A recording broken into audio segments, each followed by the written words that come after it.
Good afternoon. Good afternoon. My name is Małgorzata Dzierżon. I'm one of the moderators today of the Well-Being, Well-Art, Well-Dance panel together with Emilia Holewicka.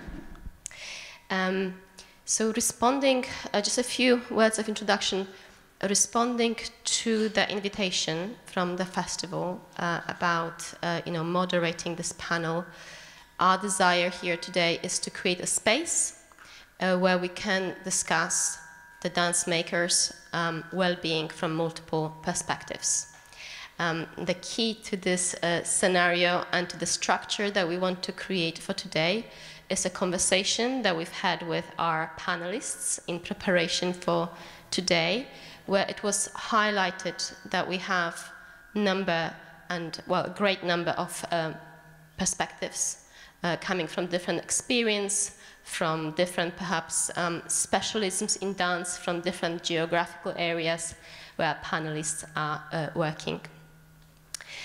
Which actually led us to a question, can we speak with one voice, and what are the priorities for you as audience participants today to speak about over the course of the next 3.5 hours now. So what we are proposing is format of an open space discussion where in the first place you'll have a chance to get to know your experts, the panelists today, the topics that they'd like to bring to the conversation, and table your own concerns, questions that you would like to be discussed today.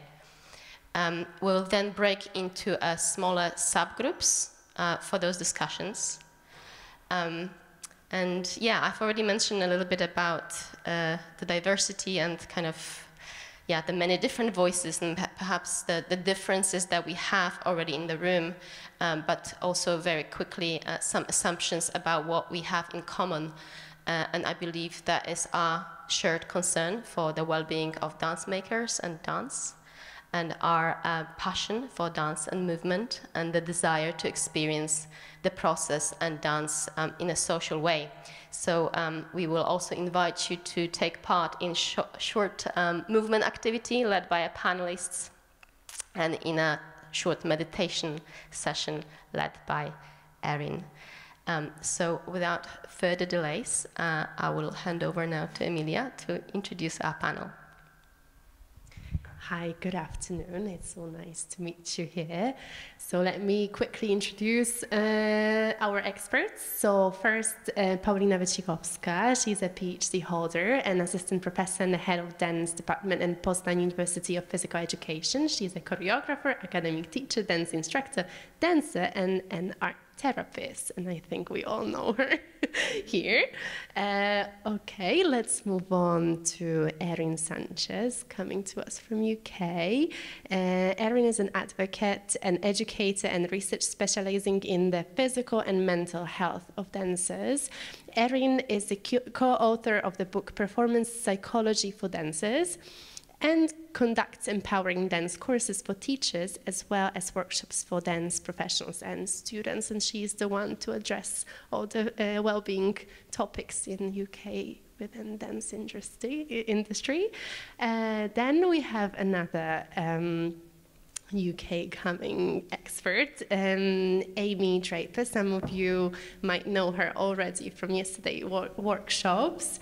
And Amy is a theatre director, coach, and women's coach, and she's an expert of the menstrual cycle awareness, working with the creative industry and performing arts. Then we have Simo. Simo Basinen, coming from Berlin, but originally from Finland. He's a dancer, performer, writer, translator, and body worker. In his work, Simo integrates the transcendence of dance and rave culture with psychoanalysis, dynamic meditation, bodywork, and futurology. So we will experience his practice in a second part of the panel after the lunch break. Then Rafał Dziemidok, I think we might know him here, and Rafał is coming from Berlin too. However, he is a Polish choreographer, performer, and writer, known for creating his own projects all over the world. Rafał has worked in theater, opera, film, and he writes play scripts for over 30 years. Yes. Is that right?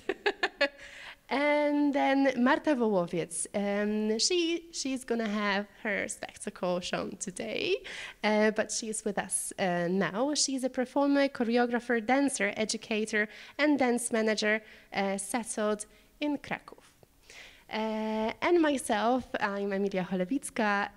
I'm working at SWPS University. I'm an assistant professor too, and I'm a state ballet school graduate, so a dancer as well. I would just like to add one housekeeping thing. So as you have noticed already, this session is being recorded, and this is for archival purposes and for promotional purposes. So we would like to ask that if you have something to say or question that you'd like to have on record for this purpose, to use the microphone. In the groups, we will not be using cameras or microphones. Thank you. Okay, so let's begin. Let me start with Rafał. The spot is on you. So Rafał, you said during our discussion previously that being in dance in the creative process has been a significant factor of your survival strategy in life. What does it mean to you exactly? And what is the common ground of being an artist and the well-being of being a human?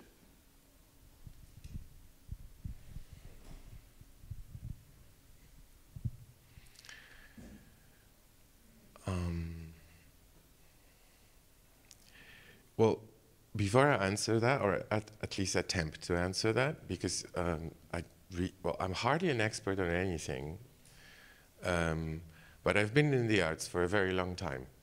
And I have been through the cycles of the cycles that dance artists go through a couple of times already, which include things like starting realizing that you don't know anything, thinking that you know everything, finding out that you don't know anything again, thinking you're successful, thinking you're not successful. I also have a family. I'm also a father, and that is a huge part of me as well. And I know that this is also a huge part of everyone's life. And negotiating that with the arts, or with the dance maybe especially, is also a task. But before I try to explain what I meant through that kind of suicidal sentence that I wrote, I just want to say that it's really important for me maybe it's important for me to say why I think that dance is in any way different than some other work. Because I think it's important to realize that on one hand it isn't, because it is a job, it is a work.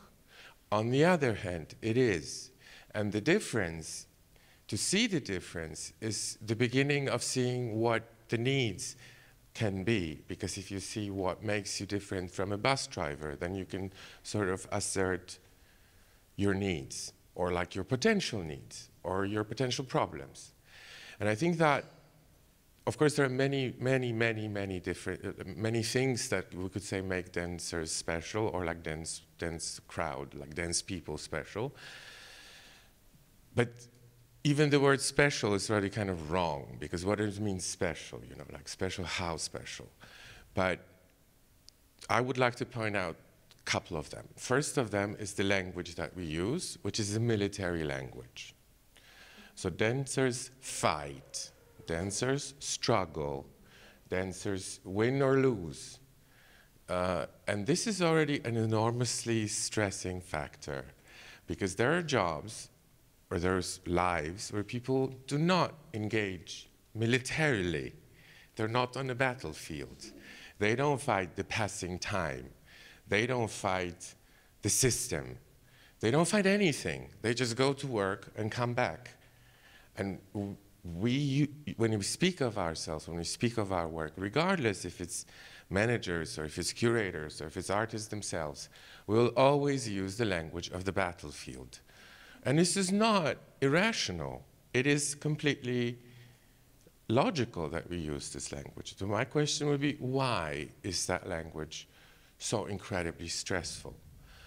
One of the reasons is the question of time, because time runs differently for dancers. And that also makes for dance people, makes us different from other people. First of all, there is never enough of it. There is never, you can never start young. There's never too young to start. Like the best would be the dancers start dancing when they're 1. Like that would be the best, you know. Somehow this would be the best solution. So this is already a completely different concept of the time passing. Secondly, the passing time makes it less and less in our heads, affects our bodies, affects our minds. The experience that we gather makes us stronger. The experience that we gather makes us also weaker, because we experience a lot of things that will teach us to be afraid of them again. So and the number of those stressing factors is really higher. So in that sense, I would say it's a high-risk job. Also, if anything happens to your body, it's different for us than for a bus driver, which is basically a job I would really like to have. And also carries much more responsibility. And on the other hand, we're not really doing anything important in the sense of, like even if I drive a car, I'm responsible for the people whom I drive. And in that sense, a dancer is not really responsible for anyone, because all we do, we just basically perform. That's not eye surgery. Art is maybe fundamental in a way, and I'm not questioning its importance for the audiences and for us, but it's not medicine. So this paradox of enormous high number of stressful factors, and at the same time a rather relaxed field where we engage in things which are not crucial for human survival. Like, I don't know, they are crucial, because which brings another question: why do we do this? So so that having said that. And I think that there's many other points that can be raised here. How is it different? Is it really different? What does the difference mean? Well, how do we take? This already leads me to this topic of artistic process versus life as a process, because there's things that are to which we're much more fragile, but then there's things to which we're not so fragile. And this we could use as an asset, I think, which is something that we very often forget. For instance, that sentence that I wrote about strategy and like the artistic process is part of my life strategy. Well, it starts at this point. So I try to realize that the relative insignificance of what I do, which should not make me feel unimportant. Because if you feel unimportant, it's going to be very difficult for you to do anything, especially with passion. And passion is something that dance requires. Because nobody becomes a dancer unless they have to become a dancer. I mean, it's not a career that you pick. You know, it's not like you sit at home and think, oh, I'll just become a dancer. You know, like it's something that finds you. It's something that you decide to stay with. And it's something that involves passion and involves hours and hours in front of the mirror. I mean, who would do this? So this is something that is in a way comes from a certain internal must. So on one hand, looking at me and myself from the morning, I can say, well, this is all very, difficult because I don't know about the funding, and I'm going to put myself on the line, and what are they going to think? There's all these stressful factors. But I can, at the same time, I can think, well, but I'm not a doctor. Like, if I do it wrong, nobody's going to suffer. So I would encourage people who work with dance to find that relaxing power of a relative little responsibility that we carry when we think that we carry the world on our shoulders, because that's how we feel. We feel that we do because we're responsible for everything, everything, everything. But if you think about this honestly, like, what are you responsible for? Like what? Steps? Like, honestly, I mean, this is not, it's relative. And asking questions is a huge part of my artistic process, and I try to use that method also for life. I mean, I have things to do, so I can ask, are they really important? Instead of going crazy from the morning, I can be like, is this really important that I do this? Because asking the question if things are important, yes, I saw your hand, I just have to finish the sentence. I don't know if we're allowed to let you speak, and I have to ask them. But there is a certain artistic process involves asking questions for me. It's you ask, is this the right material? How much do I need? Is it even material? And you can keep asking questions, asking questions. And I'm saying, well, this is a good thing. You could use it for things which are outside of artistic process, which constitute so-called normal life. You can question them. You can negotiate them. You can maybe also decide that they're not true because it's relative. And this is what we have as an option, as dance people. Like, we can say, well, all of this is a question of perspective, really. All of this is a question of light, because light plays such a huge part on the stage. You put it on the left side and it will have a different picture. You put it on the right side and it will have a different picture. I mean, it's completely fundamental. If I go front, then you'll see me front. But if I go like this, I'm a different person. And this is something that we know. This is something that we do in every daily practice. So I'm saying it's a card that you can play, even if you go to the dentist, right? It doesn't have to be that your ability to ask questions and your ability to find solutions is something that you can use for everyday survival. Also, in the places where dance actually makes you fragile. Well, it does make you fragile on many accounts, but on many accounts it makes you stronger. For instance, your relationship with the body is different than a bus driver's. So it's really hard to, I find this very difficult when I speak with people who are not engaged in the dance, and I say those things and I know they don't understand.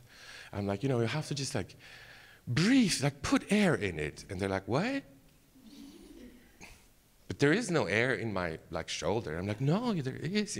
So, and you can use it, right? You will also have, for instance, different pain. There's so many different kinds of pains that dancers go through. So you obviously know them. And you can evaluate your well-being from a much more expert situation. If this is a pain because you're cold, or if this is a pain because you're strained, or is this the pain because you're tired, or is it a really bad pain with which you should go to the doctor right now? And you're going to know it. As opposed to someone who maybe is not so fluent in that in that negotiation, in the negotiation of the body versus the world. So as much, I'm just finishing and I'm giving it away. So as much as we also tend to consider ourselves as super fragile and super vulnerable, and it's true. But every tool is a weapon if you hold it right. And this is also something that comes from artistic process, where you learn to use the tools you have.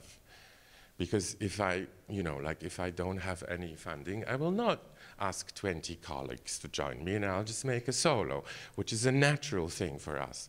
So, but this is also a natural thing for anything else, to sort of plan your resources, to see your resources, to see your options, to see your talents.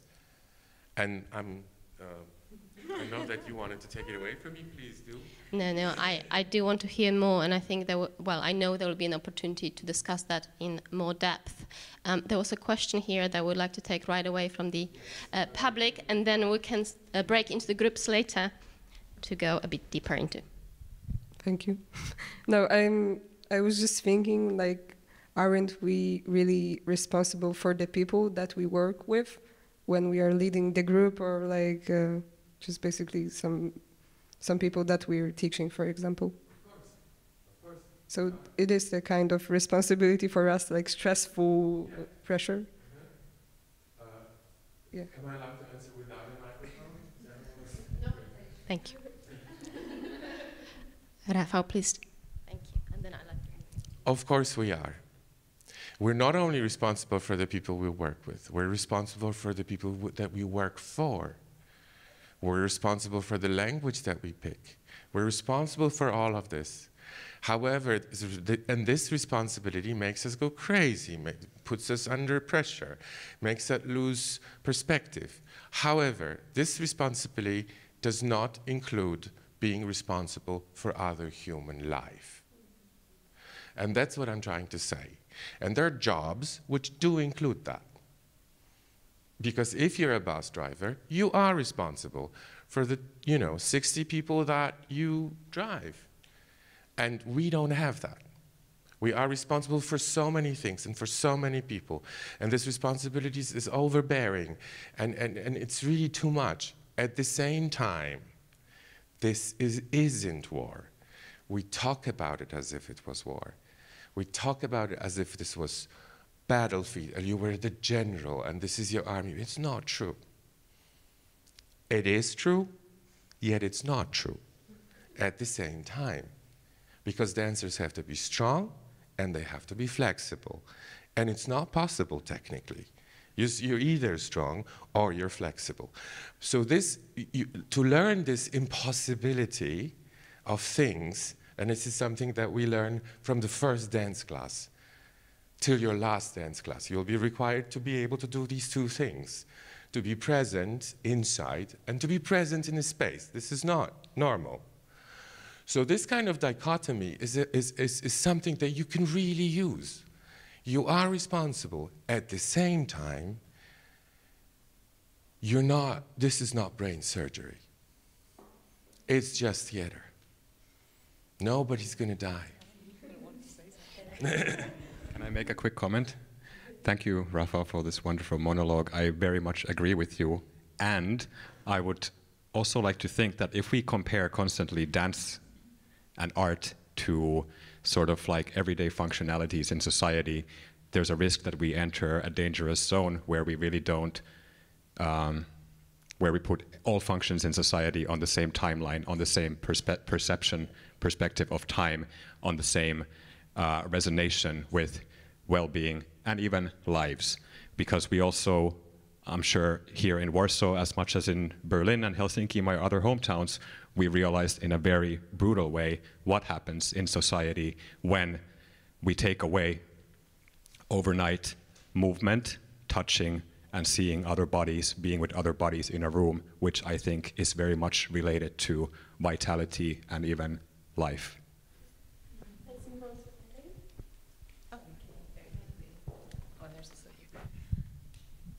I just wanted to pick up on the question of responsibility and this idea about physical life versus perhaps our internal perception. So if we are responsible for people in a space as a dance teacher, a rehearsal director, an artistic director, we are taking responsibility for them in a different way. So when you drive a bus, you have a physical responsibility. If you run into another bus or into something, the physical pain that you could potentially cause people or injury is real. But if I, as a dance teacher, make a comment about someone's body and I say, I think you're too fat to be a dancer, and I think you're ugly, and I think you have the wrong legs, and what that potentially can do to a...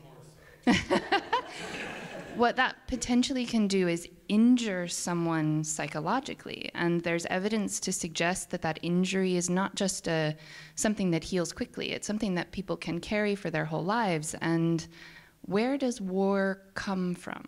Where does pain come from?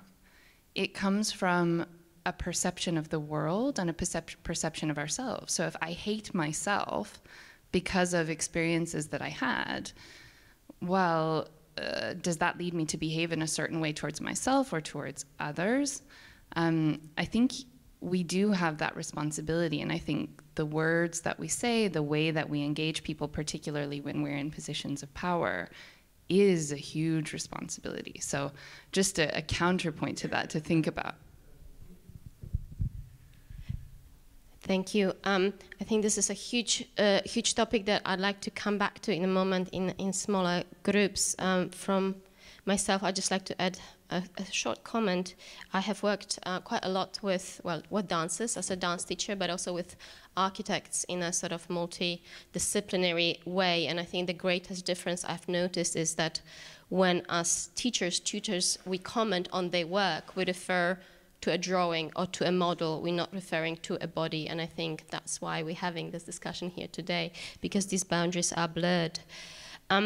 I would like us to hold on to those questions for a little longer while I introduce, and actually, to me, this feels like a natural kind of next step to this discussion, some of the concerns that Marta is bringing, which is around the sustainability of the so-called portfolio career. So many of us, including Marta, are juggling being a performer, as well as being a creator, as well as being a producer. Could you tell us a little bit more about where you are at and your concerns?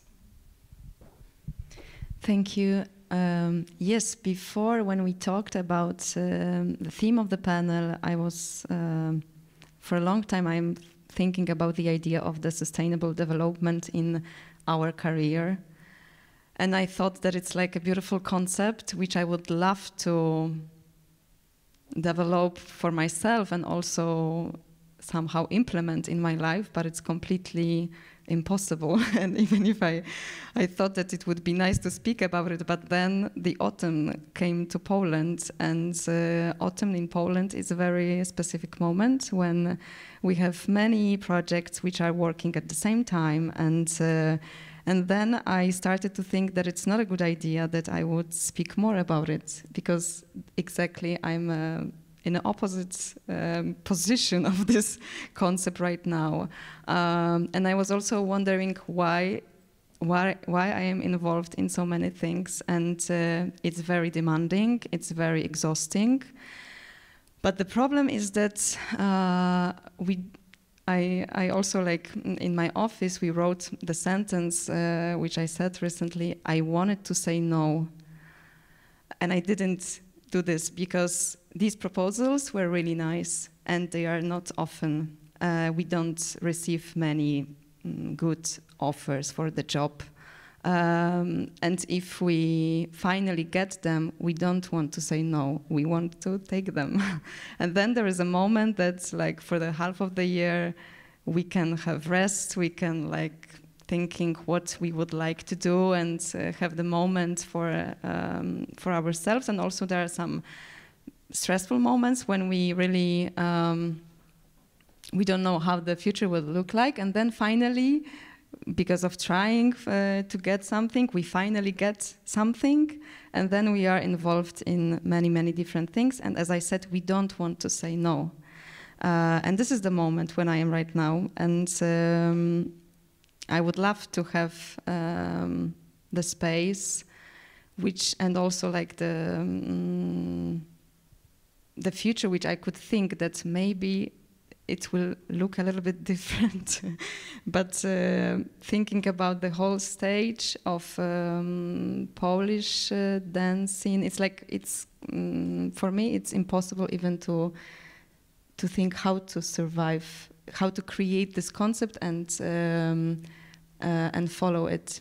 And also what because I'm like, maybe I also should say that for almost 5 years, I'm a director of Krakow Choreographic Center. So I'm working in a cultural institution which is dedicated to contemporary dance, to choreography, but I'm not there.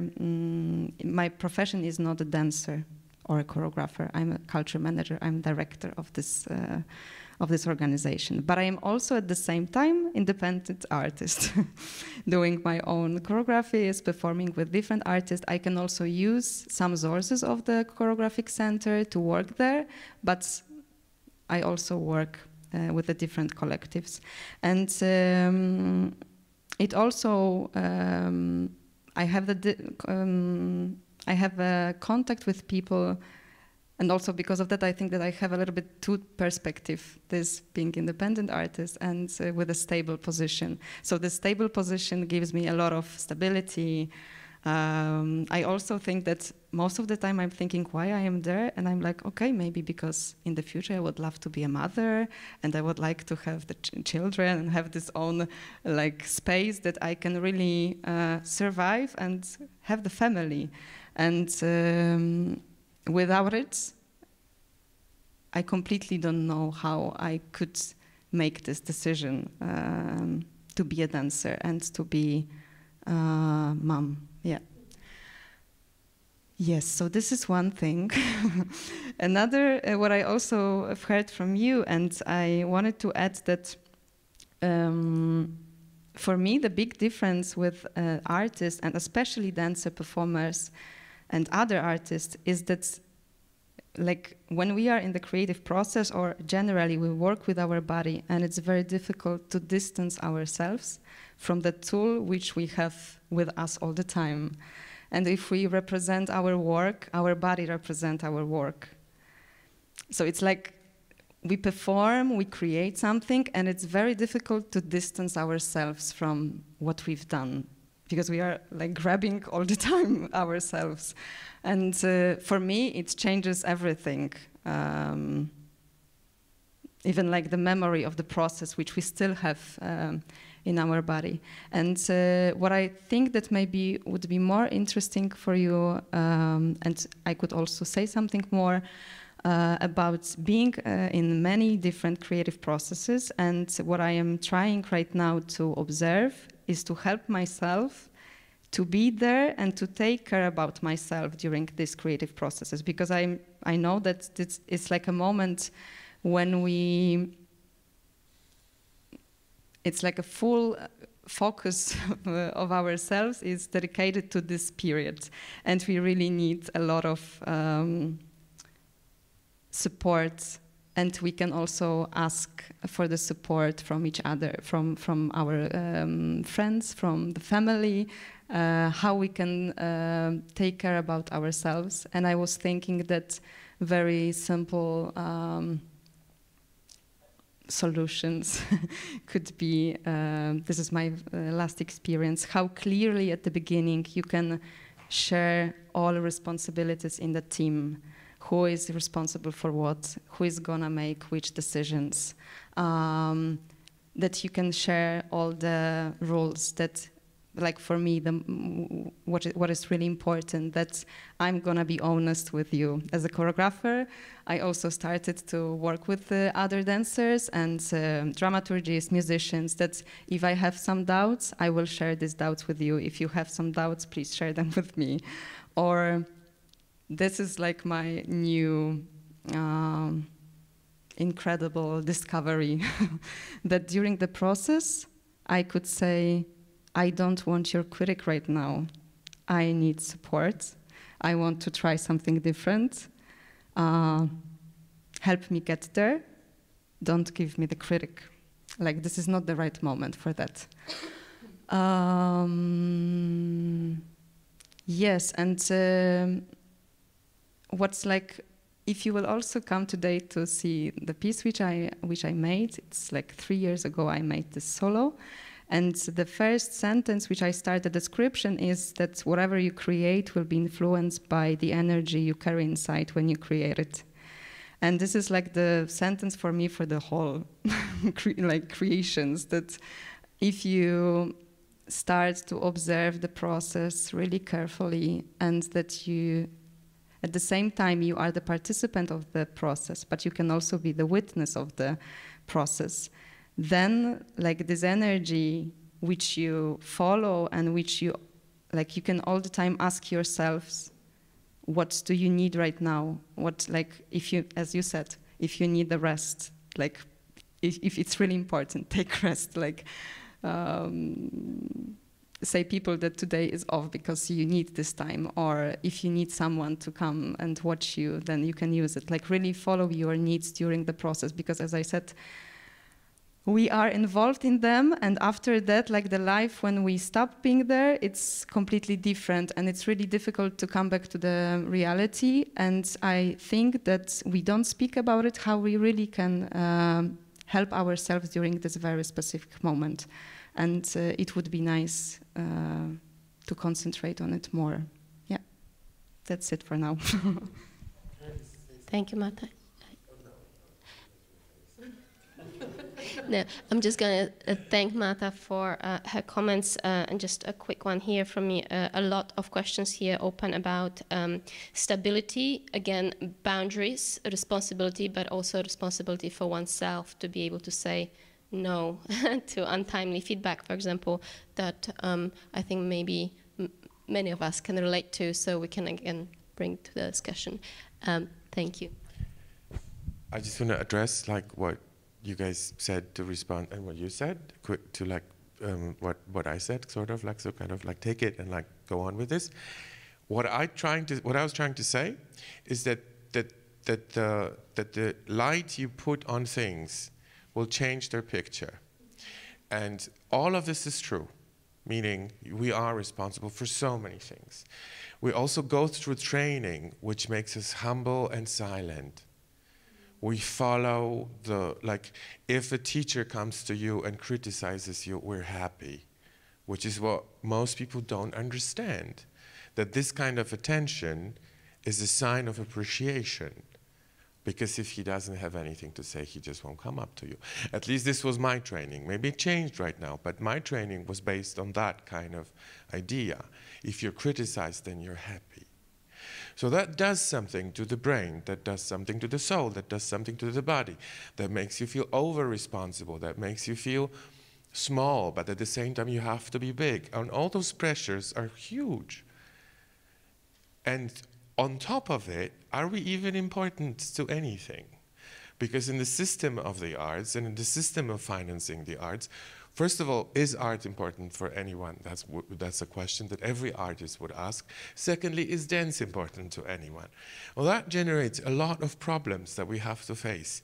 And I'm just saying, look at it from the perspective of not being responsible, of letting yourself go and feel that basically what you're doing is steps with music, which can be a very refreshing point of view. It doesn't, you know, it won't make us any smaller, it won't make us any less significant, but it is a method you can use to release the tension which is building up in your head, of which we're all aware, that this tension is building up from the start, from your first dance class.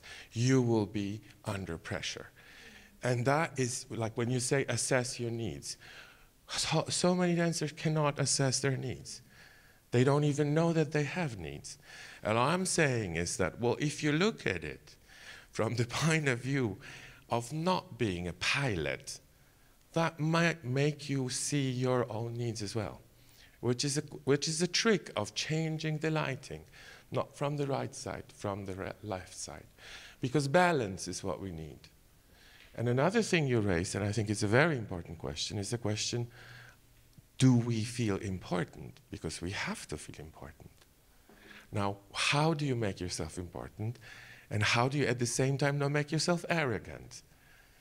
And it's a question that I think all dancers or artists should ask and find their own answer to it. For whom do we speak? To whom do we speak? Why do they listen? Do they even listen to us? And so all these things are a part of your situation, of your contract with the world. And the dancer's situation is different in the sense that, as Marta said, the list of those things that will put you off balance, that will push you off the track, that will put you in a situation of discomfort, is longer, bigger than for most other jobs. That is what and so, like making it into something that is not very serious is a way of making it possible to digest. And that's my point. Can I add one? Like a short. I forgot about one thing which also came to me when you said about needs. Like needs, these are one areas which, for example, I started to discover recently that I have some needs and I can follow them. But besides needs, I also think that personally, like as an artist, we can have our own goals. And like when we start creative process, we can set our own goals for ourselves. And this is for me, at the end, it could help us to really like follow if we did what we wanted to do or not. Because most of the time we wait for the answer from the others. This is what's like, because we all the time present our work and we are somehow waiting what will come from outside. And it's super interesting that this is one perspective that we try to satisfy the audience. Or who is the audience? This is like people who watch dance, curators, and also this is like a different relation here and there. And for example, we would like to do something new for us. And maybe curators will not like that idea, but this is our goal. We want to check. We want to be brave enough to do it. And we don't need to hear if that was a good solution or not. Like that was our own goal. And this is like a new also discovery, which I could share, that is important. Thank you.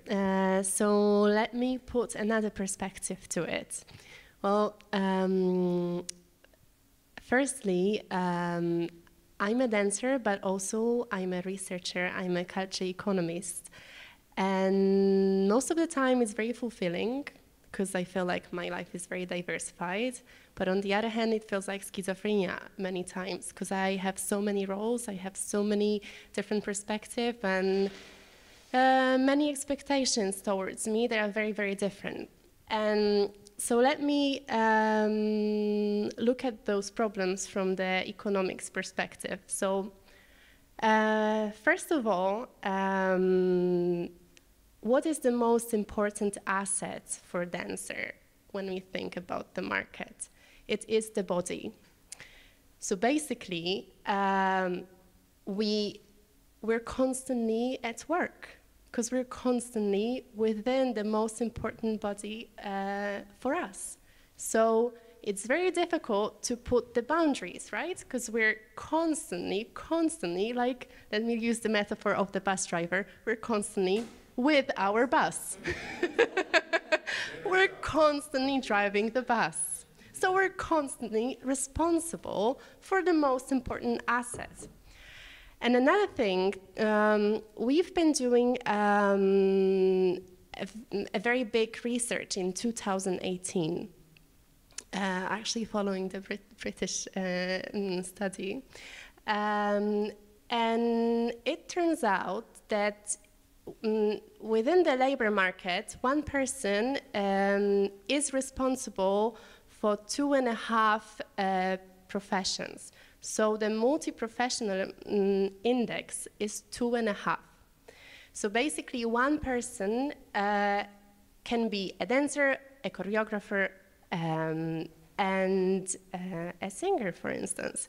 But for the dance field, it's over 3. When we look at the 9 different fields of art, like dance, architecture, theater, music, and so on, or the crafts, the multi-professionalism index is the highest within the dance field. So we're constantly putting more and more, and we are responsible for more and more and more and more. And it never happens when you're a bus driver, for instance, because you're only driving a bus. So getting back to the body and this biological side, well, I feel like very often we don't want to see the biological side of our asset, which is our body. And this is the question to Amy. I would like to bring it on. Actually, Marta mentioned the autumn season, which is like a summer, should be a summer season for the body, no? Because we have so many things to do. We have to have the energy to do so. We would like to be productive. And again, this economic term, the question about productivity, how we can use actually the superpowers of our body instead of constantly fighting against it and like trying not to be a woman, menstruating woman, for instance, and how to use it as a superpower. Hi everyone. Thank you. So my name's Amy. My pronouns are she, her, and that feels important in the context of the work that I'm doing around the menstrual cycle, menstruation, because not everyone who menstruates is a woman, and vice versa. And coming back to this idea of well-being in a rehearsal or an artistic space, fundamentally, I think anyway, that comes down to us knowing ourselves and being respected in a space. So that I think that in the UK anyway, in the theatre scene, which is where I work, gender, self-identity, self-expression is very much come to the fore as something that we're engaging with and grappling with language and getting it wrong and trying, but trying to make sure that everyone in the rooms that we work in feels like they have the fullest expression or ability to express themselves. So that's just a sort of starting point. I also come to you from deepest, darkest maternity leave. So I am a mother, quite a new mother. I have an 8-month-old. So it's really exciting to be here at a very different phase, sort of bodily phase for myself. And suddenly in the bright lights of the panel, we're like, oh wow, I'm not in my living room breastfeeding right now. So it's lovely to be here and talking about these vast questions of well-being and biology. So there's a lot of things to say. I'll keep it succinct, and then if you're interested, come and join me in the breakout groups shortly. So I'm not an expert in menstruation. I'm an expert in my menstrual cycle, I should say. And anyone who has a menstrual cycle in this room is an expert in their own menstrual cycle. And it all comes down to awareness and listening to your body. So needs have been mentioned, the body's been mentioned, psychology's been mentioned, and the very holistic menstrual cycle awareness that I practice and I would share with people for whom it's relevant is a compass. It's a guiding compass, and it's a litmus test at any point of where you are in the cycle for how you are that day. What do you need? What's your capability bodily wise? How is your body? How is your mind? And how is your soul? It's a spiritual practice. We, as I was saying in the workshop yesterday, in the UK at least, we're not taught anywhere near that about periods. So education is incredibly gender segregated. It's boys over here, girls over here. I don't know what the boys do because I wasn't in the boys' room. I was in the girls' room learning that occasionally we bleed, and that's something to do with babies, and that we don't really know what that means yet because we're only 10 years old, and it won't be nice. You'll be in pain, but live with it for the next 35 years. Bye. That was essentially period education, and I think it could be so different. Firstly, if you put everyone together in the same room, because it is relevant for everybody, because it's a well-being practice, and something that I've seen really brilliantly in the UK. I don't know if you've seen it as well recently, probably a little bit before the pandemic, but specifically since the pandemic. Mental health practices and first aid, hygiene, mental health hygiene has become a bit less of a buzzword. I would say 5-6 years ago and earlier, it was the buzzword that you put on your application form for the Arts Council for your funding to get a little bit of extra money and say, we're doing the wellbeing thing, bit of meditation here, blah, blah, blah. And it was a bit, and I'm being deliberately flippant, but it was that's sort of how I experienced it anyway. Now I think it's genuinely changing in that we are much more literate in mental health practices and wellbeing practices. Menstrual health, which I would say is mental health, and bodily health and spiritual health, and affects probably over half the people in any room that you're working with in some form, is not even on the agenda. It still feels like quite an odd thing to go into a room, even of theatre people, of dance people, and say, hi, I'm talking about periods. They're like, why is that relevant to this panel? This very different this festival, but it's been noticeable how inaccessible it's felt to get this workshop in places where I would have thought it was accessible. Like I'd go to a theatre director, an artistic director, and say, I've got this workshop, it lasts 2 hours, it's relevant for everybody, any gender, any age, any part of their cycling journey. It's about well-being. If you've got well-being on your agenda and you're not looking at this, you're missing a trick, a massive trick. It's vital. It's not your fault because you weren't taught it at school, but let's remedy that. And even still, they'd say, oh, but that's not relevant for most of the people in the room. I was like, that's the problem. Let's change that. So that's the slightly political side of it. And then, the biological side is, yes, embracing what we have in our bodies in a very open way. And what we have, as I say we, because I do menstruate, so I'm going to use we for ease. Not everyone in here probably will. But what we have is this really beautiful sort of holistic spiritual compass within us at any one time of any month, if you cycle over a month, that runs through what we call the inner seasons. So that's why you mentioning autumn was so interesting to me. So obviously winter, spring, summer, autumn, and round and round and round we go. Over sort of 37 years if we menstruate. That's probably the amount of time we'll do it for 13 times a year. 6.5 years we will be bleeding for in our lifetimes. It's a lot of time for it not to be on any important table, any agenda in terms of well-being.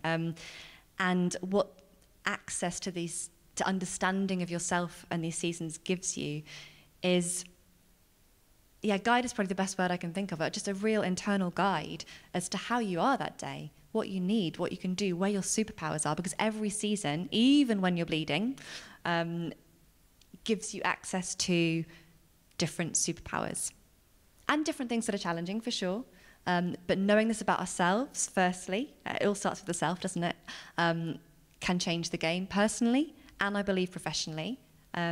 And then if you're running rooms, if you're facilitating rooms, having a knowledge of this for yourself and for the people that you're working with, if you're in a space where you enable people to share it and they feel comfortable to do so, can also be transformational in terms of how you run those rooms. That's all I'm going to say, I think. And then if you want to know any more, come and talk to me later.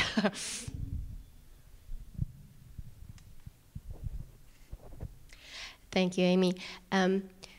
Amelia, do you think it's time to break? Yes.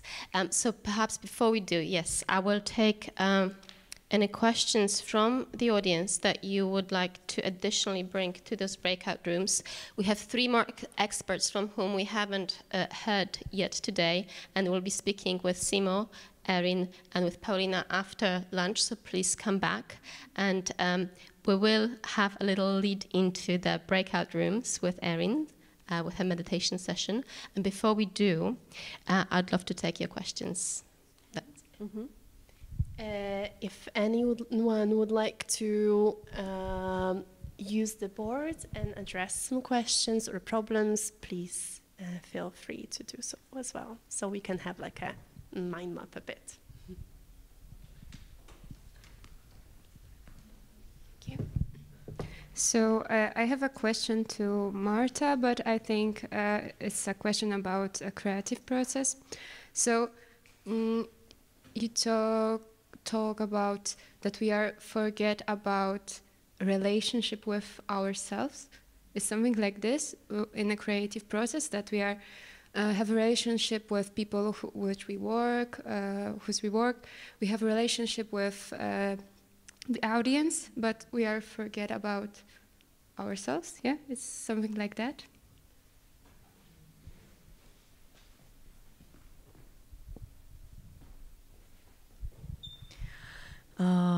Yes, yes. I think that especially I had on my mind this that we can switch the concentration on, like come back with the focus also to us. That we can during the process not only think about everyone else, but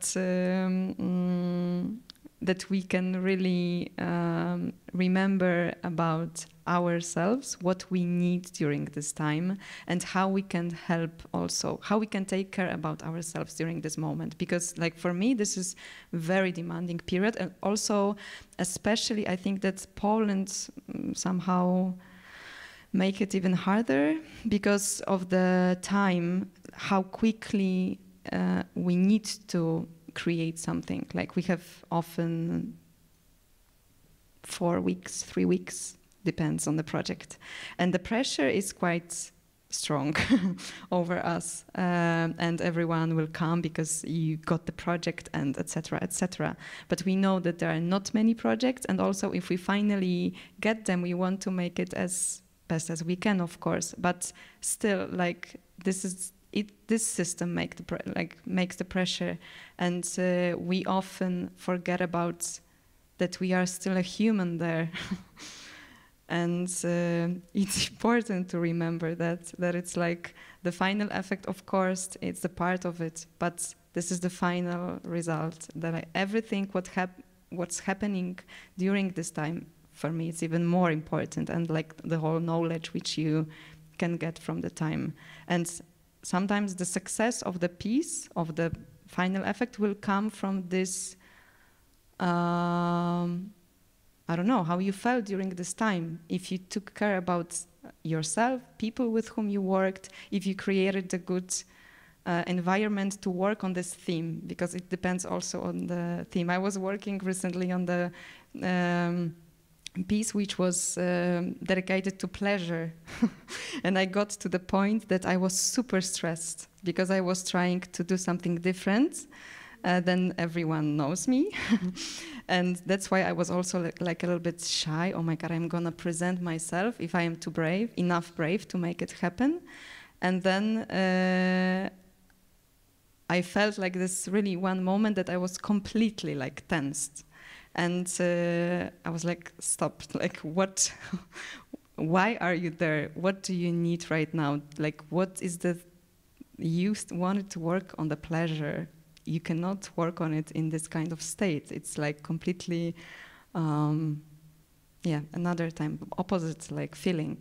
And that was very, that was a huge relief when I clicked myself on a different perspective, and I opened also the discussion with all participants in the project. Yeah, so that was this relationship which we maybe forgot about during the process. Thank you. Do we have any other questions at this point? Yes. So we speak about well-being very much from the perspective of individual strategies that we have to survive in dance sector. And my wondering is about what can we change within the dance sector so we don't have to fight for survival on like individually, because I feel as a dancer, as a mover, as an educator, I have a lot of tools to really take care of myself. But when I don't have a space to use them because of the pressure of the sector and because of the constant saying yes to the things I really want to say no, then like how can we address that it's not really about me having the strategy to survive and me having the strategy to take care of myself, but really about the sector having the structure and the support system to educate and to change.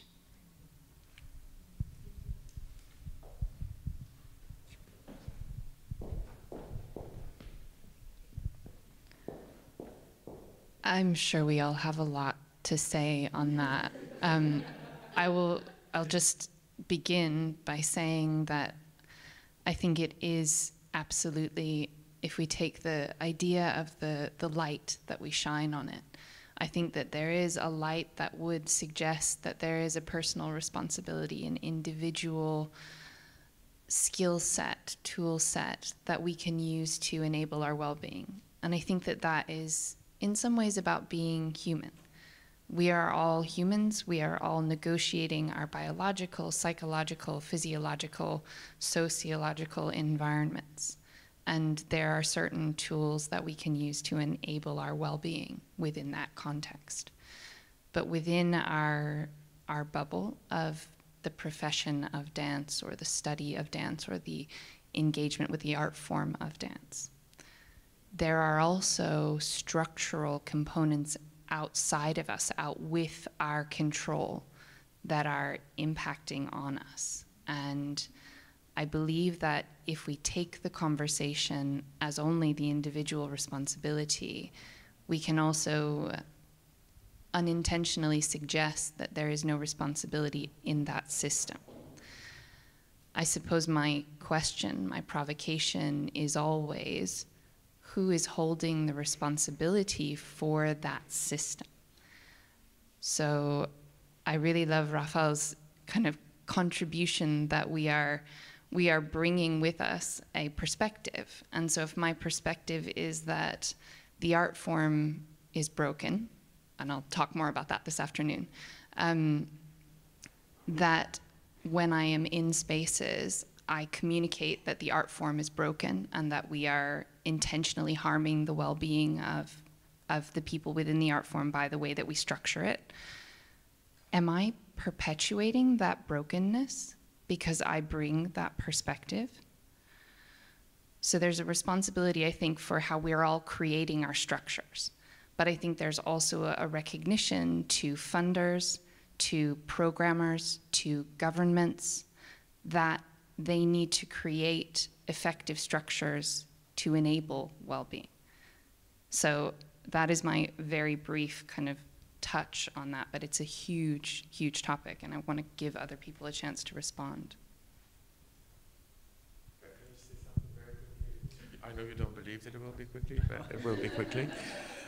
So I don't know anyone right now in Berlin, because it's where I live, I'm speaking about my colleagues, my friends, who isn't heartbroken. I don't know why, but I know everyone I speak is heartbroken. Everyone feels lied to or cheated or somehow, something's been done, something happened. I can say, of course, pandemic, whatever you call it, this is a huge factor, plays a huge factor in it. I was personally relieved when it came because I was thinking, oh, maybe it will just all fall down. Like it will all just go away. Like there will be no more theaters. And then it's kind of done. So then we'll have to find another way. Because my anger is so big. I'm so unhappy about the way things are. And trying to, and this is the broken heart that I'm referring to, like everyone I speak to, I'm also sensing in you, you just said, you know, it's broken. This is the word you used, and this is how a lot of us feel. You also asked it with a certain urgency.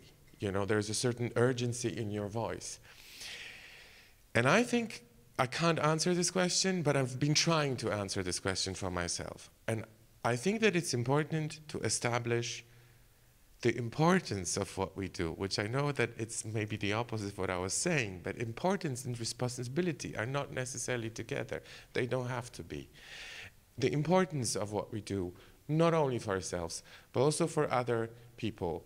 And this importance will always be present, regardless of the system. I don't know how to translate the importance into the change in the way the fun and everything works. But I think it's important to start with this importance, to see that the fundamental artist contract is that I will dance on the street for you and you will bring me fish for it. And that is fine. This is where we're coming from. And I would like to embrace that idea. But somehow it's not working this way. But for me, it's a starting point, that I will do this for a fish. It's something that is important to me, to see it this way. Sorry, I was... Like for the fish, meaning that you exchange, that I deliver a good for which I'm given a good. That this is an exchange, that this is a fair deal between someone who looks at my work and says, oh, I want to give this guy a fish, and he gives it to me, and this is the contract. Sorry. Exactly, this is economics, no? That's the exchange of goods and services, right? So maybe I can add one thing to your question or concern about cultural policy. The thing is that, as Rafał said, very often we are silent. We do not speak out loud. And let me bring one of culture ministers of Poland. Maybe I can say it in Polish and then I'll try to translate it into English. He said, artystą się nie jest, artystą się bywa. So we're an artist. You're not an artist, you're an artist from time to time. So he was suggesting it's not a profession. And the thing, in my opinion, that is crucial is to say that artists' market is a labor market. Being an artist is a profession. That we're not an artist from time to time. We are an artist and we want to work as the bus driver. Yeah. Exactly. So awareness is the key. Speaking out loud, being present in a political life, I think it's one brick to the systematic change. Thank you. Yeah. It's just, I see the change because we are meeting here. So I notice a change because we are meeting here to discuss, and this is already a big input and the start of the change. I also wonder, basically, what are the strategies to change from below, not from the voicing out and shouting out loud to say we need a change, but also to implement it and have tools like we did yesterday, explored the tools in workshop with Kasia Wolińska about just orienting ourselves as how this works and what can be done for the change from the within. Certainly, this is not the only space in which discussions like that are taking place, and we also have a fantastic resource here from the Grassroots Conference from 2021, which has a lot of really practical recommendations for individuals and for institutions. With half an hour left for this session, yes? Paulina? Yes. Yeah, I think I just wanted to add about the importance of how our art is perceived. It is bringing dance to people.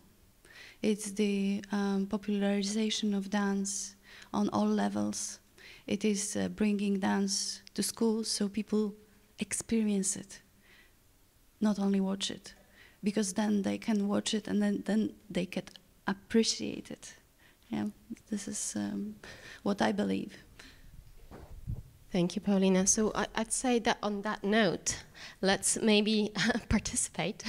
And I would like to suggest that we move on with a session led by Erin. And any other questions that you have, please bring them into those breakout rooms that will happen next, or we'll put them on board.